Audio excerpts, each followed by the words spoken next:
Hey everybody, so it's finally arrived. My trip to Argentina for going to Dorado. It's been a bucket list trip that I finally decided to pull a trigger on this year, and kind of a long video, but luckily Dorado are pretty exciting fish. They jump a lot, so hopefully it's not too boring. Anyways, I didn't realize Argentina was that far to get to. I mean, it was basically a couple hour flight to Atlanta and then another 10-hour flight to Buenos Aires. Oh, uh, hopefully I don't butcher too much Spanish words, but apologies if I do.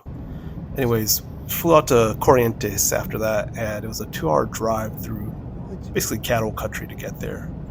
Pretty, pretty country, and when we got to town, they had these statues of that's a Pacu and go to Dorado, which is always a good sign with the town. Shows monuments to what you're trying to catch. So I stayed at the Caranda Lodge, which I'll leave a link below in the description. This was my first experience with Nervous Waters, and I was blown away by really how fancy my lodge was. It was fine dining, really nice accommodations, and really great service. So the fishing program was basically wake up at 4:45, eat a kind of like a Latin American European style breakfast, and then short walk to the lodge. The first day was actually pretty windy, which kind of made it tough to cast a little bit, but it's not the worst I've experienced, and you didn't really have to cast that far, to be honest. I did a lot of backhand casting this trip, probably the most I've ever done, which is good and bad because I needed a lot of practice, but it made fishing kind of tough. And essentially, we started out by hitting the banks, and then we moved on towards these submerged trees. So the water level was actually pretty high when we got there. They said usually there's a lot more trees sticking out of the water, and then also you can even see like you can sight fish for them in these sandbars, which you see here. So this is like a typical sandbar, but usually there's a lot more available when the water's lower. And you can see what they were eating too. These are sabalo, I think that's what they're called. They kind of look like carp basically, and we were surprised how big they were, which kind of gave us an idea how big the Dorado got. But essentially we stood, we watched, and then we saw a Dorado jump by the shore, and this is what you see here. I think I kind of got lucky that while I was stringing out my line, I think the fish might have took it once the fly landed in the water because I kind of felt some resistance, but I didn't really feel like a bite. And then Pablo, who's the guide here, great guy, he actually said he saw it like follow it, so it could have been that it was just coming with the fly, and then finally it decided to turn. I set the hook.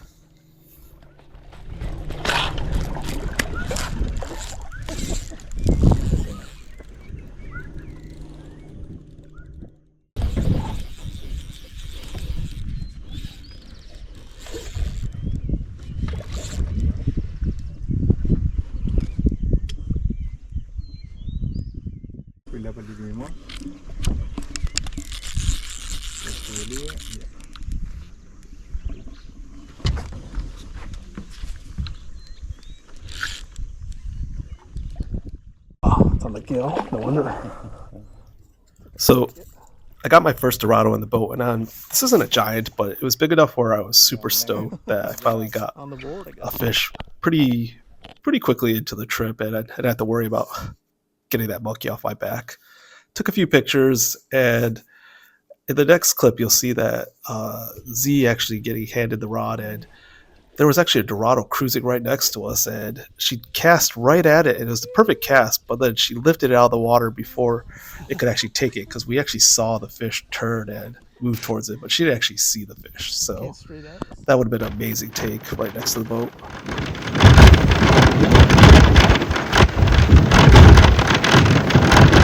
So as I mentioned, the food was amazing here, and what's crazy is this was basically a 5-course meal for lunch every single day, followed by a siesta. So we fished till 11, ate lunch, and then basically slept till 4 p.m., which is actually really awesome because it was really warm in the middle of the day. So in the afternoon, we switched to Pacu, which you see here basically look like basketballs that swim around. And the funny thing is they don't eat meat. They actually eat fruit and flowers. So what we were using were these little green silicon balls to mimic fruit dropping into the water. Didn't actually hook onto one, but Z caught a piranha here, which was pretty funny because the piranha ate the green ball, so it must have been a vegan piranha. This is palometa. It's like a...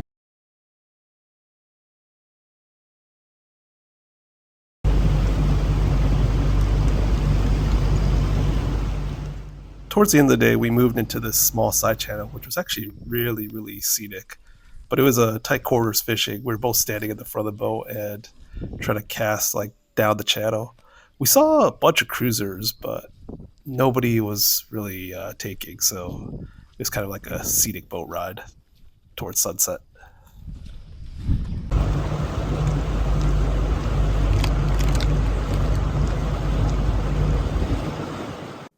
So you can see we fished right till darkness, so around 8 p.m., which made siesta money.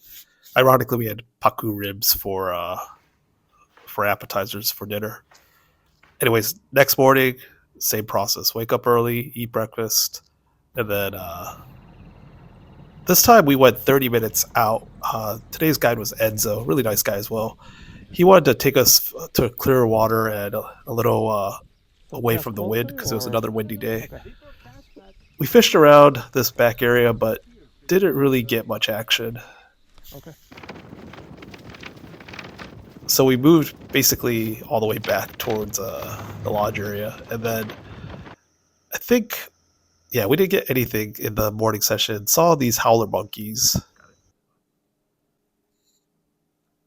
So we headed back, siesta. Lunchtime I had a Fabi, who's the owner and manager's signature cocktail. We headed pretty close to town, actually, and started fishing the bank.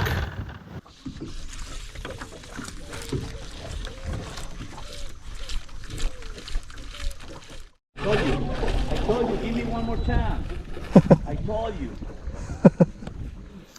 So if you heard Enzo saying, I told you, it's because we kind of, I think, hurt his feelings in the morning when we said that we should carry a spin rod just in case it got too windy. Yeah, sorry about that, Enzo.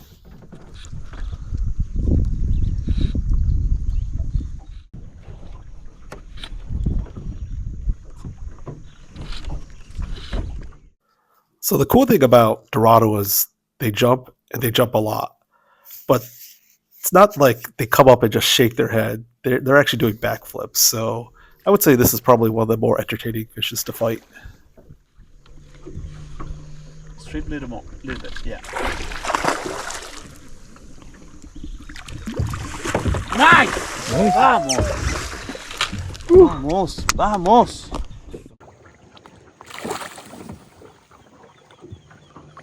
Strip a little more, little bit, yeah. Nice! Vamos! Vamos! See? This wasn't exactly sight fishing, but this was probably the only fish I actually saw it take my fly, so it was probably one of the more exciting ones. We fished the sandbar area again, didn't see any cruisers. This was the closest thing to a take where on the cast you could see a blow up right where my fly landed, and I honestly didn't feel anything, so I think it might have just rode on it or missed. He went for a miss. I didn't feel him. Another beautiful sunset, and Z actually almost had a take here, had a blow up, but didn't connect. Ironically, someone the next day caught a fish at the same spot. Something weird too is there's a ton of fires just along the side of the hills. I hear they're clearing out brush for cattle, but that was literally on the side of a cliff, so one must have got out of control.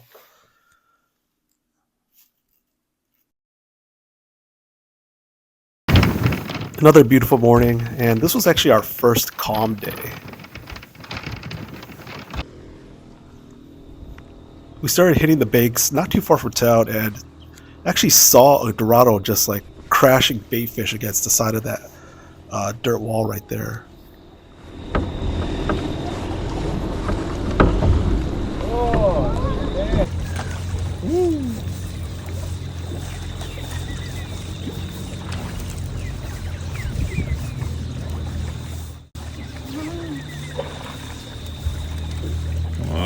Making a caster. Sorry, I forgot to mention Lucas was our guide today, and this is his video. And he actually caught Z hooking onto our first Dorado. I don't think it's been 3 days, and I don't think she was actually ready for it. So didn't keep tension and lost right away, which, to be honest, was starting to get a little scary because this was day 3. We had one more day of fishing, so started to get a little concerned for her fish count.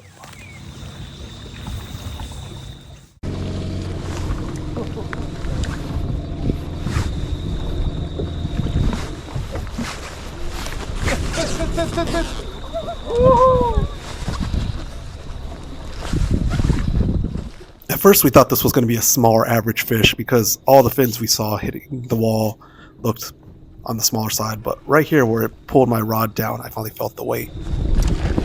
Oh, it's a nice one. Yes. So I actually felt kind of bad at this point because I really wanted Z to get a fish here, and this was like the best spot where you could see the fish just running against the side of the wall.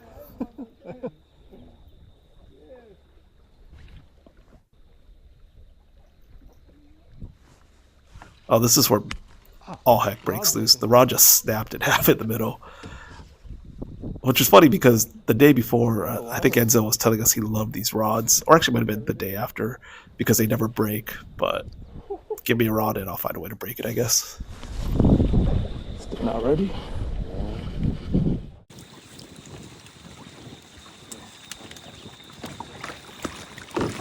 Yes, man, nice fish. Yes. Fish. Yes. Yes. Sorry. Nice one. Look at that. We ended up weighing the fish, and it was 15 pounds, which isn't a giant, but it's the biggest fish of my trip, and respectable enough.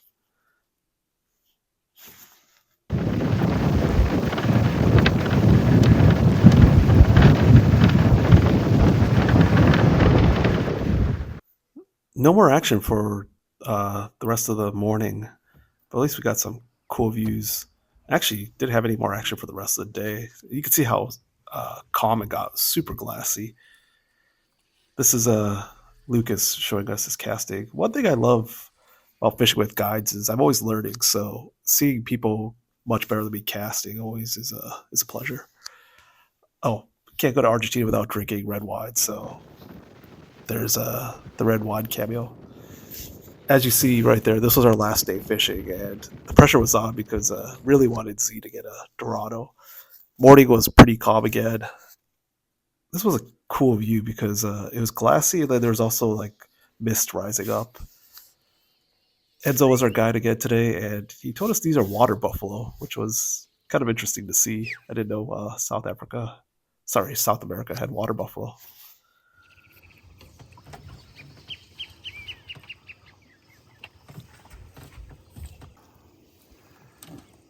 Pretty.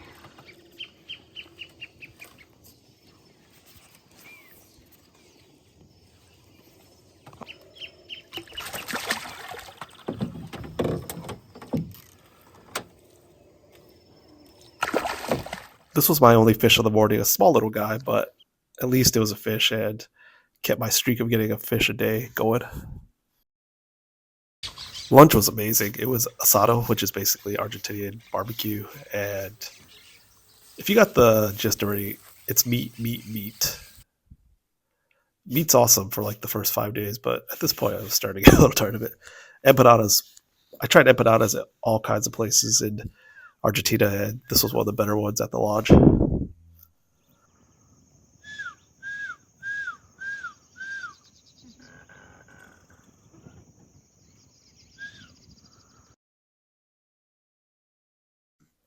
So in the afternoon, we found an outlet from a channel that looked really fishy, and sure enough, there were quite a few fish swimming here. And this is where Z finally got the mucky off her back after 4 days. Just watch, you'll see the emotion in her voice when she finally gets it in.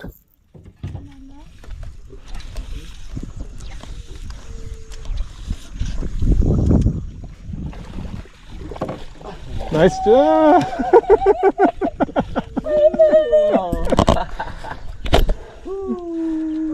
You knew there would be fish there. Good job. How do you feel?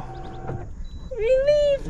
Now you can cancel the other trip. No, I already said yes. So this is my interpretation of what was going on in her head.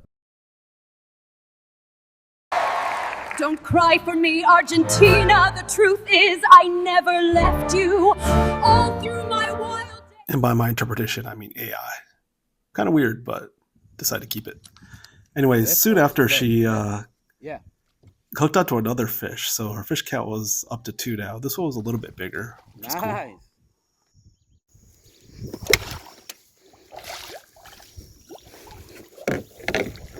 Nice fish! We fished some other spots, but I think we ended up going back to that same area at sunset.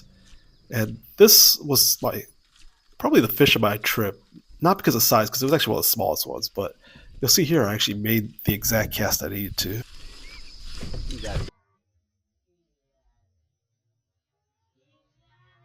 You got it! Set the hook! I did.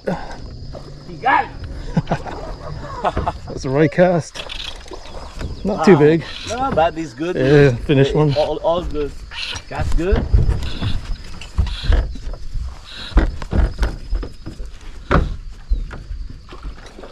What a way to end the day, catching a fish right at the sunset.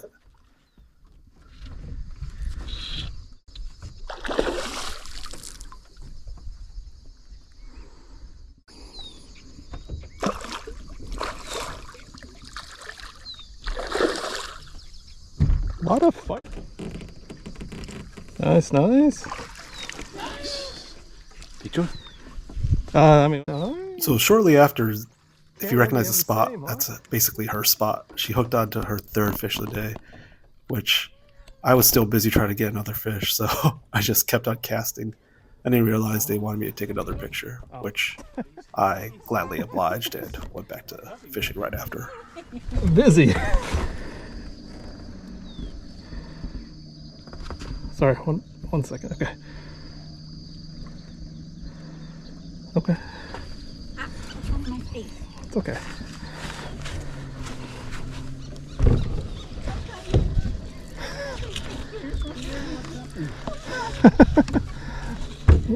Since they gave me so much crap about not taking the picture, here's the picture. Fish till sunset again, and I don't think there was any more action after that point. This was our last day. It was an awesome trip. I'm glad that she caught 3 fish on the last day.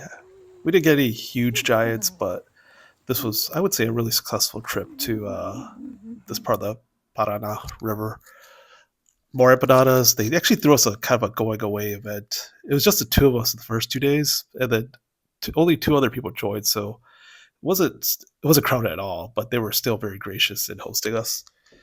So we spent the last day walking around town before going to the airport, and I took pictures of the dogs around town. Next up was Iguazu, which is on the Brazil-Argentina border, and I would have to say this is probably the most spectacular waterfall I've seen up to my photography career. I mean, I always love chasing waterfalls, and this one was just ridiculous. We had a tour guide named Adrian from Tours by Locals. Highly recommend him. Afterwards, we went back to Buenos Aires and basically did a tour around town. That one wasn't as nice, but it was still cool to go around to different touristy spots. So as mentioned earlier in the video, I kind of booked another day trip for Dorado just in case you didn't catch one. And this one was at the Delta Lodge. And this one was kind of interesting because it wasn't far from town at all. I think it was a 40-minute car ride, and you can actually still see the city. But it's amazing that you could just jump on a boat and be fishing for Dorado 40 minutes outside of the center of town.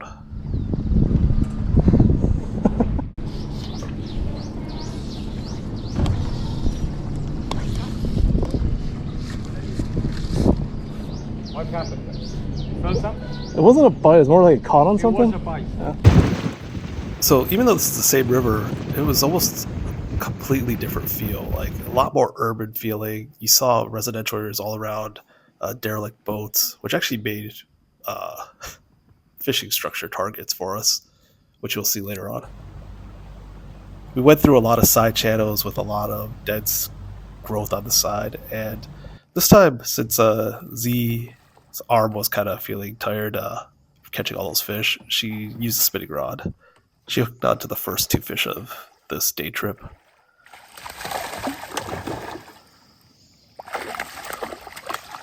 Oh, close it. Good, yeah? Yeah, it's bigger than the one you had. This section was actually really scenic and very calm. I think it's pretty funny that these people could just chuck a line out from their backyards and catch up to I think so.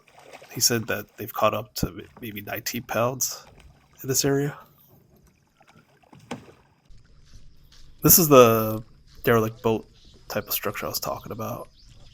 He actually showed us a picture from, I think, the week before or maybe earlier this season where someone pulled a really big fish out of here.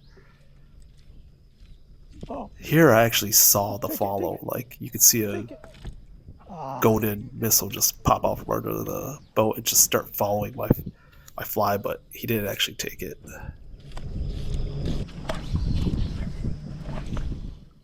Oh, keep this section in your memory because it'll come up later. So I actually didn't.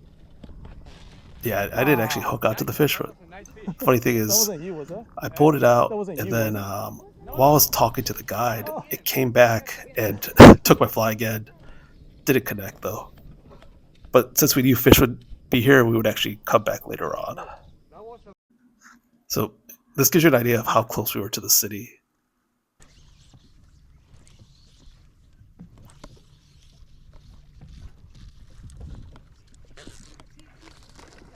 This fish, it's important because if you're keeping count of how many fish I've showed, I think both Z and I were tied with fish count, so this brought me ahead again.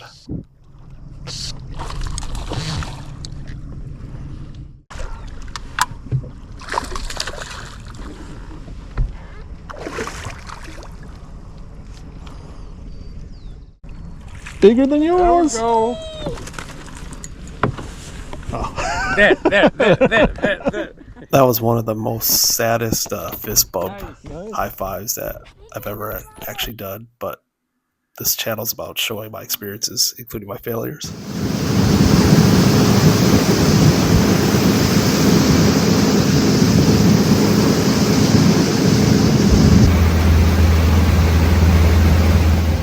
This is actually one of the entryways to the lodge. So we were flying through like these low-hanging trees. But the funny thing is, this lodge is just as nice as the last one. We didn't stay here, but he gave us a tour of the different rooms and amenities. Oh, Noel's the owner and the guide, and then this is the Delta Eco Lodge. I'll leave a link there too. But honestly, if I was staying in Buenos Aires, like maybe going to Patagonia or something like that, coming here for like a side trip or even a day trip would be a bad idea. This is that one spot I said to remember because we came back and sure enough, the fish was there. There it is. Came back for him.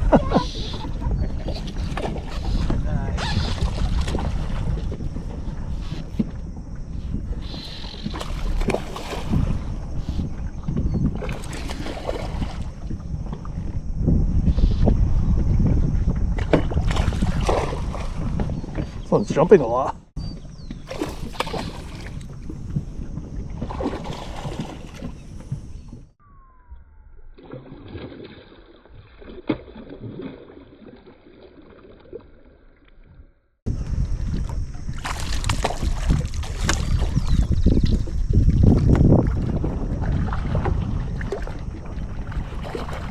Nice, nice. All right. Number 2. This would end up being the final fish of the trip. We did go after wolffish towards the end, which basically just hang out right at the edge of these muddy banks. I had one, I guess, roll on it or go after my fly, but didn't connect. Would have been cool to get that fish, another species, but oh well. Anyway, so that's a wrap. And basically, we went back to town. I think we went to Recoleta Cemetery afterward, which is really cool for a cemetery, which is a weird thing to say. Eva Perón is actually buried there, so we paid homage to her and then jumped on a flight back to the USA. Thanks for watching, and let me know in the comments if you like these ultra commentary videos or if you prefer music more. Thanks. Bye. Oh, I apologize too if I sound kind of nasally. I got a cold on the flight back. Thanks for watching if you got to this part.